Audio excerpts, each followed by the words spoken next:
So, as you notice, we are in a house, one big room only, 9 meter by 12 meter, divided in 4 sections, where the family and the animals used to live together. The first section is downstairs. Downstairs is the place for small animals.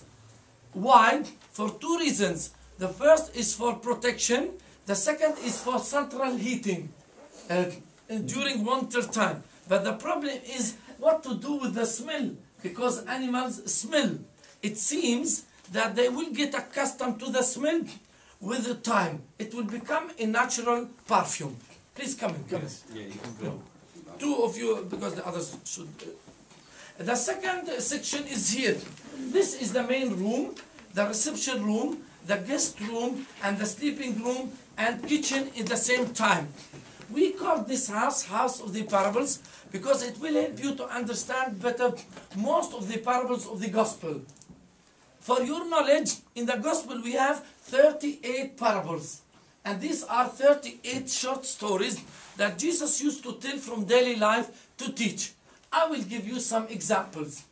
You remember the man who came by midnight to ask some bread from his friend. He told him, I'm sleeping with my family. I can't walk up and give you the bread. Why? Because during the night, they used to put mattresses here and the whole family would sleep together. During the day, they put the mattresses there. So to open the door, he should walk up, step over his family. There was no electricity at midnight.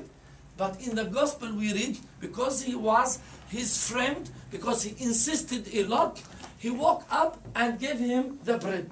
The meaning is the power of the prayer.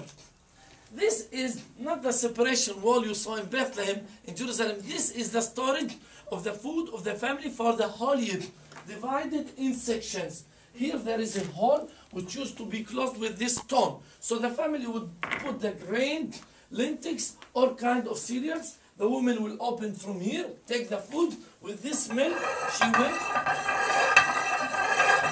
smash it. There is the chimney, she will cook. This will help you to understand 2 parables.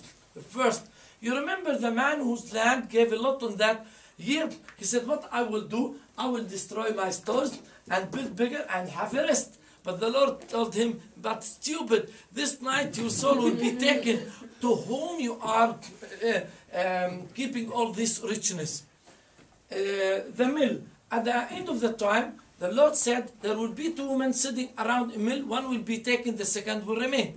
He said, you can't light a lamp and put it downstairs, but upstairs to light those who are at home. He said, you can't put a new tissue in old clothes. You can't put the new wine in the old skins.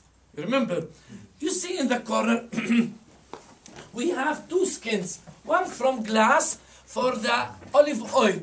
One from clay for the wine. It seems that the new wine would ferment. When it ferments, it will break the skins if it's not very strong, and we will lose the wine and the skins.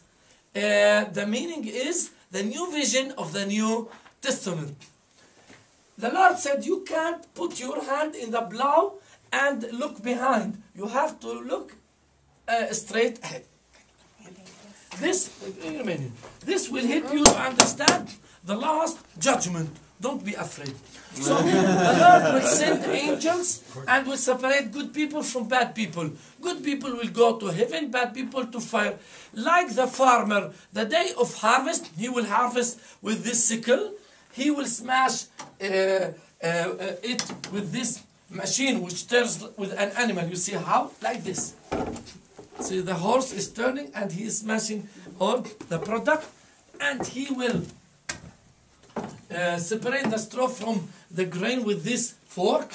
The grain is put in the storage, and is burned. You remember this paralytic man? The Lord was teaching in a house like this. It was very crowded. They couldn't enter. They went up the ceiling, they dug the ceiling, laid down the paralytic, and Jesus healed him. But how come to dig the ceiling while everybody is here? It will fall on their heads. How to resolve the problem? You see there, there is a hole that we used to be open during the summertime to refresh the house and lay down the food of the animals in the third section. So this hole, we call it in Arabic Al-Rosana. So the story is very simple. They went up the ceiling, they opened Al-Rosana, they laid down the paralytic, and Jesus healed him. It's very simple. So in this house there is no running water. They used to bring water with this litter of animal from a cistern, a source of water. They put it here. This is the fridge of the house. There is a cup, everybody would drink. The Lord said, whoever gives a cup of water to one of these little, because he is a disciple, will have the rain of heaven. This box is here for the day of the marriage of the girl. The day of the marriage, they will put the clothes, jewels, and have a party. They put the girl here with her friends. Here they will sing and dance. Finish the party, they hold the box in a procession to the house of her husband. This will help you to understand the dream of Joseph. You remember the Lord told them, don't be afraid to take your wife to your house because she is pregnant from the Holy Spirit. Why? Because in the Jewish tradition and the Islamic tradition also, marriage was this contract signed in advance. The real marriage was cohabitation and transfer to the house of her husband. You remember this woman who lost her money, the drachma, in a house very crowded like this? Go and search for it. She had to search, to clean. When she found it, she was very happy. She called the neighbors, told them, rejoice with me because I found my lost drachma. And she did a feast. I say always, maybe she spent more than the value of the drachma to make the feast. Why? Because for the Lord, the return of one sinner has a very big value. This room will help you.